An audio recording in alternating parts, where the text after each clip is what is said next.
Assalamualaikum warahmatullahi wabarakatuh.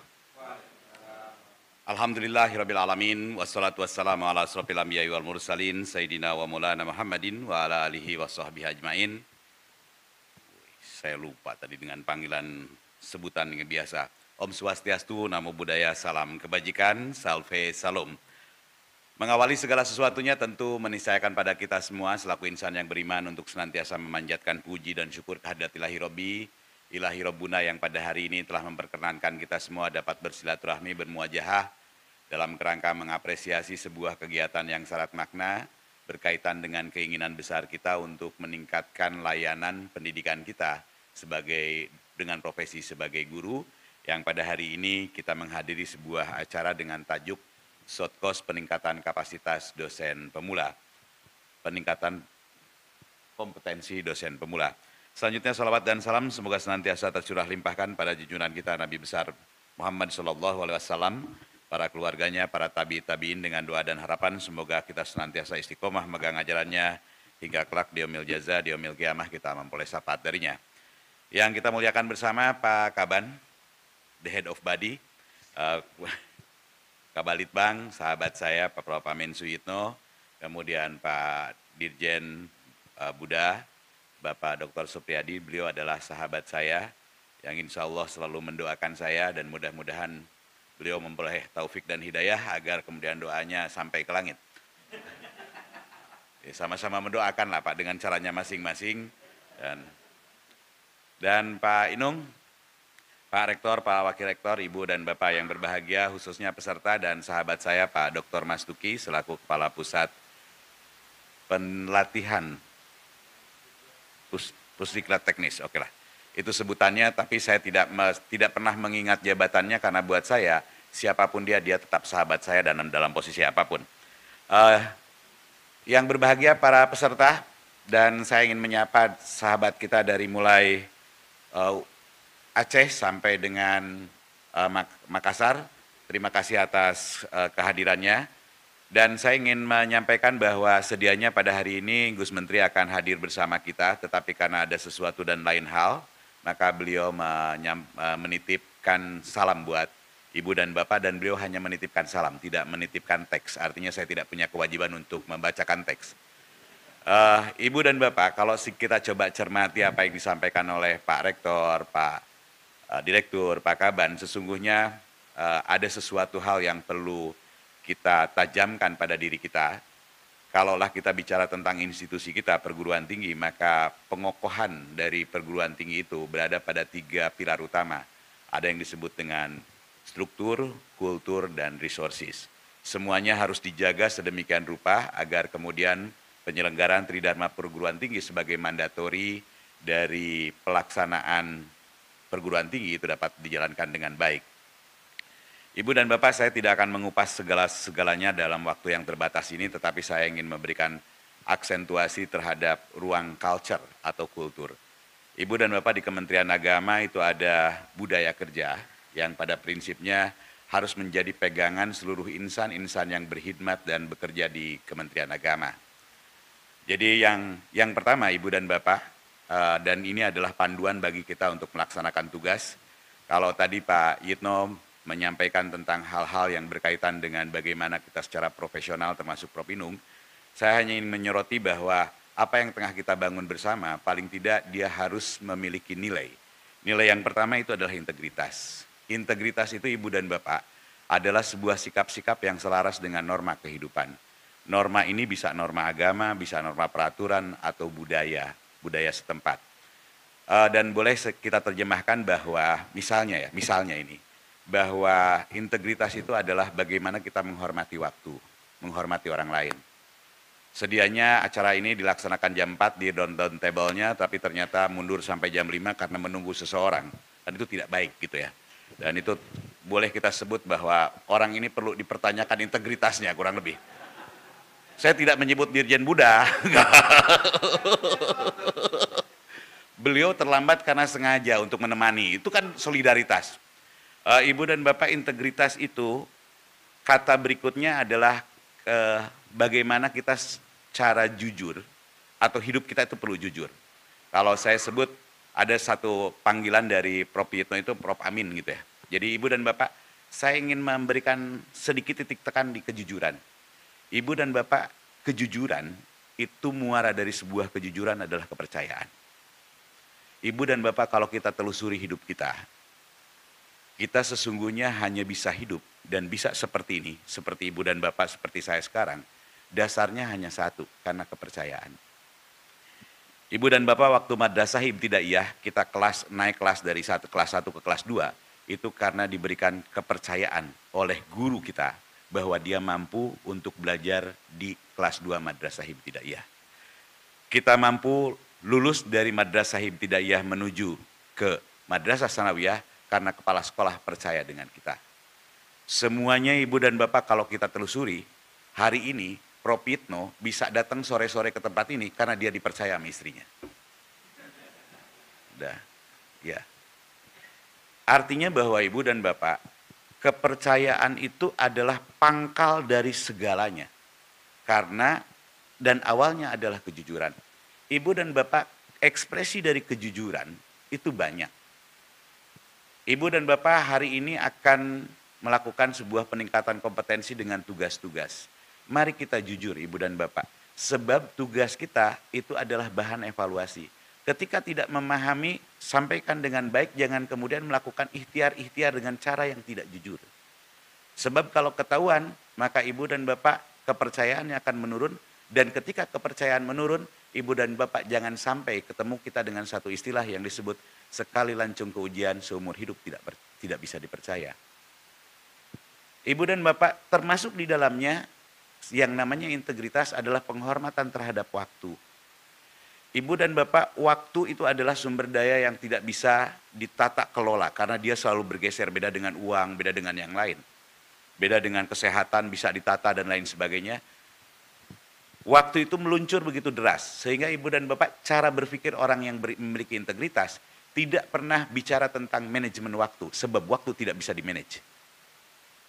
Yang dimanage adalah aktivitasnya. Banyak orang di antara kita yang menyebut kalau punya masalah, saya tidak enak kalau menyebut Pak Yitno, Dirjen Budak kalau punya masalah dengan istrinya, itu kadang-kadang bilangnya begini, biarkan waktu yang menyelesaikannya. Ibu dan Bapak, percayalah pada saya bahwa waktu tidak akan pernah menyelesaikan apapun. Yang Anda lakukan tengah waktu itu yang akan menyelesaikan. Manajemennya aktivitas, Pak. Ibu dan Bapak, orang yang berintegritas selalu linear dengan aturan-aturan. Dan jangan pernah mengingkari aturan-aturan yang Anda pegang. Misalnya, satu SKS sampai sekarang disepakati. Satu SKS itu adalah 50 jam di kelas, 50 jam tugas terstruktur, dan 50 jam penyiapan. Ibu dan Bapak, waktu kerja kita sungguh luar biasa. Proses pembelajaran bagi kita itu menjadi bagian penting. Ibu dan Bapak, ada orang yang nekat ngambil ke kelas dengan pengetahuan masa lalu. Maka apa yang diajarkan pada mahasiswa-mahasiswanya menjadi lawas. Ibu dan Bapak, integritas adalah sesuatu hal yang ada di back mind Anda, ada di dalam hati Anda, dan ekspresikan itu. Sebab hati kita tidak pernah bercerita tentang hal-hal yang buruk. Mengajar 50 menit, mengajarlah 50 menit. Jangan kemudian melakukan kompromi-kompromi dengan mahasiswa, karena saya tahu juga beberapa mahasiswa senang kalau kuliah kita cepat, gitu ya. Kadang-kadang pakailah nama ikan untuk menyiasati 50 itu. Ikan sepat, ikan lele, ikan gabus. Ditaruh di dalam kulkas. Kalau ngajar harus cepat, bagus, dan tidak bertele-tele. Namun tetap berkualitas. Nggak ada itu. 50 menit ya 50 menit. Sebab sekali Anda punya problem di sini, Anda bisa melakukan langkah, selamat datang Pak Dirjen Hindu. Sesaat lagi kita akan membahas Bapak. Ya. Ya, enggak, silakan di sana aja, Pak. Oke, Ibu dan Bapak, itu integritas. Yang berikutnya, kita punya sebuah nilai yang disebut dengan profesionalitas. Profesionalitas tadi sudah disampaikan dengan sangat baik oleh Pak. Jadi begini, seseorang itu profesional apabila dia mengerjakan berdasar pendekatan keilmuan yang baik. Oke, Ibu dan Bapak ya. Nah, sementara pada hari ini pelipat gandaan ilmu pengetahuan bergerak begitu cepat. Bahkan Ibu dan Bapak, sumber pembelajaran kita sudah teramat sangat dahsyat.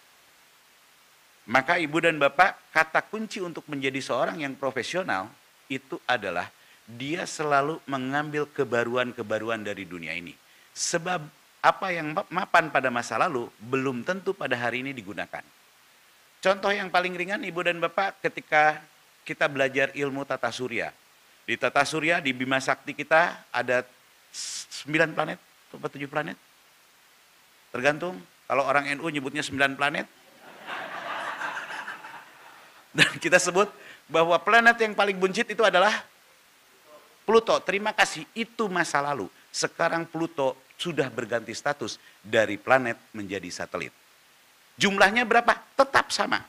Dan jumlah yang paling jauh dari matahari itu namanya the hidden planet. Planet yang belum ketahuan.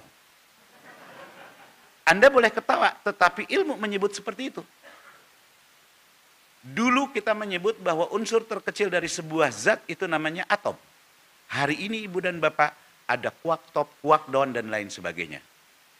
Ibu dan Bapak jangan puas dengan ilmu-ilmu yang sudah kita miliki, karena saya sudah S3 dan lain sebagainya, sebab ilmu tetap terus tumbuh dan berkembang. Apa yang Anda miliki pada masa lalu, hari ini boleh jadi menjadi kadaluarsa. Sehingga izinkan pada saat ini saya kembali mengingatkan apa yang selalu dipesankan oleh orang tua kita, guru-guru kita, yang menyebut bahwa orang yang terpelajar hanyalah pemilik masa lalu. Orang yang terus belajar yang akan menjadi pemilik masa depan. Ibu dan Bapak, kuasai ilmu, adaptasilah terhadap ilmu, karena itu yang membuat kita kokoh di dalam sebuah dinamika zaman. Saya pernah mendengar Ibu dan Bapak sebuah kaidah yang dikembangkan oleh Charles Darwin. Dia menyebut seluruh spesies di dunia ini akan punah, termasuk yang paling cerdas sekalipun, kecuali dia mau berubah. Albert Einstein pernah menyampaikan sebuah kaidah yang sangat sederhana, bahwa ukuran kecerdasan seseorang itu adalah ability to change atau kemampuan dia untuk berubah. Dalam bahasa saya, orang yang cerdas bukanlah orang yang mampu menghafal ribuan rumus atau menghitung dalam kecepatan cahaya, tetapi seberapa jauh dia mampu berubah, mengadaptasi setiap perubahan yang ada. Maka Ibu dan Bapak, hari ini kata kunci menjadi seorang yang profesional adalah belajar tanpa henti. Dan saya ingin menyatakan pada forum yang terhormat ini bahwa berhentinya proses belajar bagi seorang dosen, maka itu adalah kematian hakiki dari profesi Anda sebagai dosen. Belajarlah terus, karena dari belajar kita hidup, dan dari hidup kita belajar. Ibu dan Bapak, memasuki pada ruang berikutnya setelah integritas, profesionalisme, maka perlu dibangun sebuah nilai yang disebut dengan inovasi. Belakangan ini saya memperoleh banyak pencerahan dari Gusman, dan Gusman menyebut bahwa inovasi pada dasarnya adalah coba bayangkan apa masa depan kita, masa depan pendidikan kita. Maka di situ ada ruang-ruang kosong yang perlu Anda isi sehingga gambaran tentang masa depan dapat secara utuh Anda gambarkan. Ibu dan Bapak, ada ruang-ruang kosong yang perlu kita isi bersama, dan itu adalah inovasi. Inovasi tidak selalu berarti invention, tetapi bagaimana mengkolaborasikan ilmu-ilmu yang ada dengan menggunakan pendekatan-pendekatan yang serupa, itu mampu membangun sebuah solusi terhadap sebuah persoalan. Ibu dan Bapak, inovasi adalah melakukan cara-cara yang baik dan lebih baik dibanding dengan apa yang ada. Dan saya selalu ingin menyampaikan, jangan takut berinovasi, karena inovasi pada dasarnya bukan menemukan sesuatu hal yang baru, tetapi kadang-kadang hanya mencampur-campur urusan yang saling melengkapi dan mengisi ruang-ruang kosong yang saya sebutkan tadi. Berikutnya Ibu dan Bapak, keteladanan. Keteladanan seorang dosen itu terekspresikan melalui 6C, mudah-mudahan saya hafal. Bahwa tanggung jawab dulu sebelum keteladanan. Tanggung jawab, 6C. 6C itu Ibu dan Bapak, yang pertama itu seorang dosen itu adalah seorang pendidik yang harus memiliki nilai yang saya sebut C yang pertama itu adalah care. Care itu peduli Ibu dan Bapak. Jangan kemudian ketika dia mengejar satuan-satuan pembelajaran yang kemudian memaksa agar setiap pembelajaran itu harus dipahami oleh peserta didik sampai dengan titik akhir berdasarkan target yang dia miliki. Ibu dan Bapak, dosen itu belajar cuma 2 mata kuliah jangan-jangan. Tetapi mahasiswa kita itu 1 semester boleh jadi dia belajar 8. Anda bisa fokus sementara mahasiswa Anda itu harus membagi semuanya. Jangan memaksakan. Kerap kali kita harus melakukan evaluasi terhadap apa yang terjadi. Care, peduli dengan daya tampung mahasiswa kita, daya serap mahasiswa kita. Ibu dan Bapak, mentang-mentang ada dosen kimia yang sudah hafal, Anda bilang misalnya begini, golongan 7A, fluor, klor, brom, yodium, astatin, bilangan atom, dia hafal betul karena memang dia dosen kimia. Dan 20 tahun dia bekerja di situ. Kemudian Anda bilang, yang nggak hafal goblok amat gitu ya dalam hatinya. Itu nggak boleh Ibu dan Bapak. Sebab dia fasenya berbeda. Ibu dan Bapak yang ngajar mata pelajaran tertentu, mata kuliah tertentu, dia pasti hafal. Karena memang dari tahun ke tahun dia pegang itu. Sementara anak-anak kita, care itu artinya ibu dan bapak adalah orang yang peduli terhadap tumbuh kembang peserta didik dengan juga memahami tentang daya kognitif, kemudian psikologis dan lain sebagainya. Tidak kemudian menyamaratakan seolah-olah dia kemampuannya sama dengan kita yang selalu fokus di dalam satu titik. Kemudian berikutnya adalah compassionate. Compassionate itu dalam bahasa kita itu adalah welas dan asih. Ibu dan Bapak, sebuah ilmu tidak akan mampu menyerap otak secara baik, menyentuh jiwa secara kokoh apabila tidak dilakukan dengan kasih sayang. Jangan disalahartikan. Karena udah mahasiswi kan udah dewasa ya. Ibu dan Bapak, bagaimana kita menjelaskan sesuatu hal dengan menyentuh kalbu, tidak sekedar menggerakkan kepala kita. Karena kita bicara tentang ruang-ruang yang penuh dengan keagamaan, apalagi ruang-ruang integritas. Tidak sekedar menyentuh hati, tapi juga harus menyentuh akal. Dan membangun sebuah sistem spiritual tertentu. Dan kemudian Ibu dan Bapak, berikutnya adalah communication.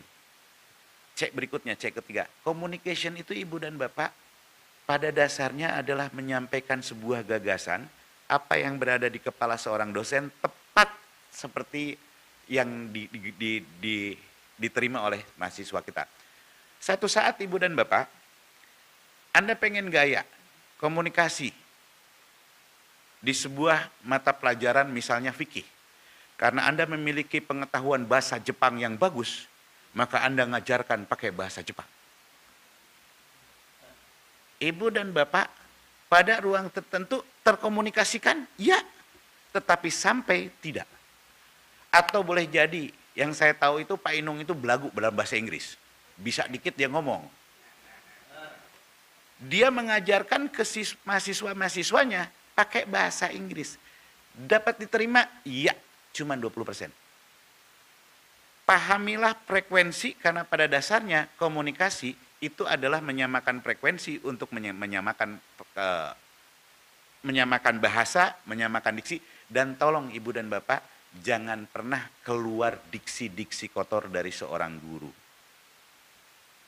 Saya pernah membaca sebuah kisah Ibu dan Bapak, ada seorang imam yang bernama Imam Sudais, masa kecilnya nakal. Masa kecilnya nakal. Guru utamanya adalah ibunya. Ketika dia nakal, ibunya bilang begini, Sudes, jangan nakal kamu, malu kamu. Sebab suatu saat kamu akan menjadi seorang imam Masjidil Haram. Di tengah kemarahan seseorang harus ada nilai-nilai yang dijaga. Atau paling tidak ada doa-doa yang dijaga. Ibu dan Bapak, mantang mulut kita menyebut Anda ini bodoh. Anda ini, apalagi menyebut stupid dan lain sebagainya. Kata yang paling kotor yang dikeluarkan oleh seorang dosen itu, Anda ini bisa mikir apa enggak, itu aja enggak boleh. Iya, pengalaman Pak Asep Jahar itu. Nggak boleh selalu bangkitkan, karena hanya dengan komunikasi kita bisa membangkitkan. Dan jangan ibu dan bapak membangun komunikasi dengan pola-pola yang sifatnya terlalu satu arah, juga tidak baik. Bangunlah sebuah sistem komunikasi yang holistik. Ingatlah ibu dan bapak, dalam banyak perkara belajarlah dari faal tubuh kita. Kalau tadi Pak Yitno cerita tentang janganlah itu dosen tuh nyinyirin pimpinan, boleh juga, bener jangan juga sih ya. Tetapi ibu dan bapak, misalnya ya, Allah menciptakan mulut di depan muka kita, jangan pernah ngomong di belakang orang. Allah menciptakan kuping dua, lebih banyak mendengar daripada bicara. Hari ini izin saya lebih banyak bicara daripada mendengar, karena proporsional gitu ya. Ibu dan bapak, setelah communication dengan berbagai dalil-dalil dan pengetahuannya, maka ibu dan bapak seorang dosen itu harus courage. Courage itu kalau terjemahan secara leksikal itu berani. Tetapi saya barusan konsultasi di lift, kata Prof. Inung itu adalah orang yang mendorong. Orang yang memotivasi. Tidak boleh ibu dan bapak seorang dosen bilang, nilai A itu hanyalah nilai sang holik, Tuhan kita. Karena itu nilai yang sempurna. Nilai B itu nilai dosen. Nah, nilai mahasiswa cukup C saja gitu. Enggak boleh. Seseorang dosen bangga ketika dulu dia dapat B tetapi punya mahasiswa dapat A. Dia courage. Dulu saya waktu belajar lemahnya pada bab ini. Bab ini sebetulnya kata kuncinya di sini. Dia selalu mendorong dan menyemangati setiap peserta didik agar kemudian tumbuh dan berkembang melebihi kapasitasnya. Seorang dosen yang berhasil adalah dia yang mampu menghasilkan siswa-siswanya melebihi kapasitas kemampuan dia sebagai seorang pendidik. Dan peganglah itu semua.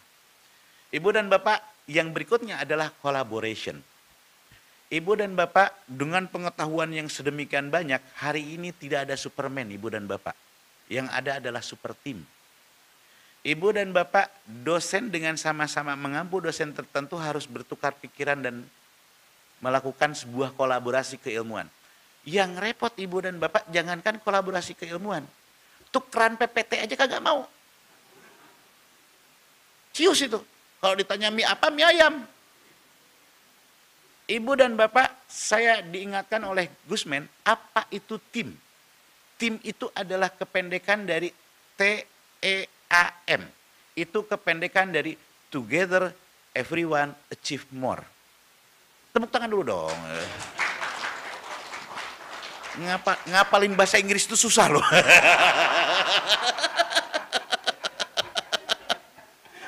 Jadi ibu dan bapak, kekuatan kolaborasi itu menciptakan bahwa apa yang kita lakukan itu akan bermakna lebih pada hasil ketika dia kerja sendirian.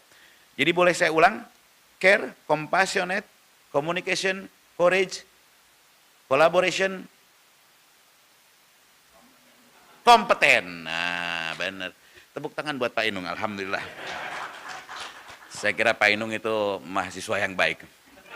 Saya bersyukur, kalau saya disebut senior sama Pak Amin Suitno, saya sedikit tersinggung, karena umurnya lebih tua dibanding saya. Nah, kayak saya nasihat ke Pak Yitno ya, saya nasihatin kemarin, beliau itu baru saja menikmati fasenya sebagai seorang kakek. Lahir seorang cucu, saya bilang selamat. Di samping selamat saya ngelihat ada kerutan-kerutan kesedihan di wajahnya. Saya bilang, kenapa Pak Yitno? Kita ngobrol berdua aja, saya bilang. Dia bilang, kalau kemarin itu saya itu tidur sama ibu-ibu katanya. Sekarang tidur sama nenek-nenek. Saya bilang, saya kasih solusi Pak Yitno. Cari perguruan tinggi yang tidak sulit menerima mahasiswa. Dan sekolahkan ibu, Bukip, saya bilang, ke sekolah manapun. Agar Pak Yitno keseharian tidur sama mahasiswi.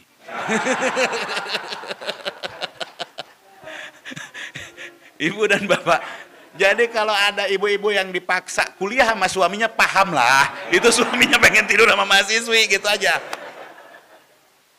Ibu dan bapak, kompeten itu adalah sesuatu hal ketika dia melakukan sesuatu, dia punya ilmunya. Jangan sok tahu ibu dan bapak. Ketika bidang ilmu yang lain, jangan pernah, karena dia pakar. Misalnya ya, dia pakar ikan. Ukuran ikan adalah kecepatan berenang. Dia ingin menguji kecepatan mamalia. Maka dia bawa kucing, kecepatannya gedean mana tenaga kucing sama ikan. Sama-sama ke air. Itu nggak pas. Ukuran validitas, ukuran reliabilitas itu harus kita pahami dan hanya orang yang berkompeten yang memiliki itu semua. Jadi tadi Ibu dan Bapak, Pak Yitno bercerita bahwa sesuatu hal yang diberikan bukan pada ahlinya, maka tunggu saja kehancurannya. Itu adalah orang yang tidak berkompeten. Dan yang terakhir Ibu dan Bapak, keteladanan. Keteladanan itu pada dasarnya adalah bersatunya kata dengan tindakan. Ibu dan Bapak seorang dosen ya. Percayalah pada saya, mulutnya setiap kata-katanya adalah ilmu. Dan perilakunya itu adalah teladan. Hati-hati Ibu dan Bapak di saat ngomong di kelas. Sebab Anda dipandang orang yang memahami persoalan. Tiba-tiba sok tahu. Gawat itu. Dan Ibu Bapak, sikap Anda itu menjadi teladan. Ketika Anda punya masalah domestik. Saya tidak menyebut siapapun ya. Domestik. Ibu dan Bapak itu akan menjadi teladan. Ya nggak apa-apa, saya punya masalah dengan istri saya ke depan juga karena dosen saya juga begitu. Gitu. Dan dia baik-baik aja. Ya, Bapak ketawa seperti punya perilaku yang sama. Ibu dan Bapak, kalaulah saya mengulang dari awal bahwa seorang dosen itu seorang dosen di lingkungan PTKN harus memiliki jiwa integritas, profesionalitas, inovasi, tanggung jawab, dan yang terakhir keteladanan. Keteladanan ini bermakna juga 1000 retorika tidak bermakna tanpa satu tindakan. Satu tindakan melebihi makna daripada 1000 cerita. Saya berikutnya diminta untuk membuka kegiatan ini dan marilah kita buka kegiatan ini.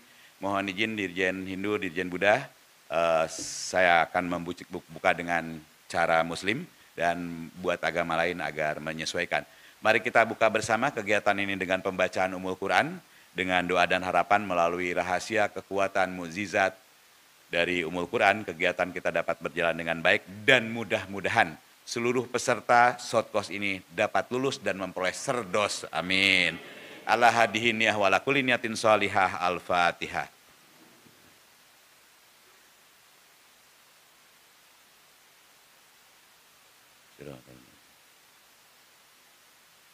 Amin, amin, ya Allah, ya Rabbal Alamin. Ibu dan Bapak, dengan pembacaan Ummul Quran tadi, maka kegiatan shortcourse peningkatan kompetensi dosen pemula 2023, kolaborasi antara Eselon 1, Bimas Islam, Bimas Kristen, Bimas Hindu, saya ulang ya, Dirjen Pendis, Bimas Hindu, Bimas Kristen, Bimas Buddha, dan Bimas Katolik, ini kita nyatakan dibuka secara resmi. Terima kasih atas perhatiannya, mohon maaf atas hal yang kurang berkenan, dan sebagai penutup hanya pada Allah kita memohon pertolongan dan hanya pada Allah kita mohon ampun. Wabillahi taufik wal hidayah wal inayah, wallahul muwaffiq ila aqwamit thoriq. Wassalamualaikum warahmatullahi wabarakatuh. Om Santi Santi Om, Sadu Sadu Sadu.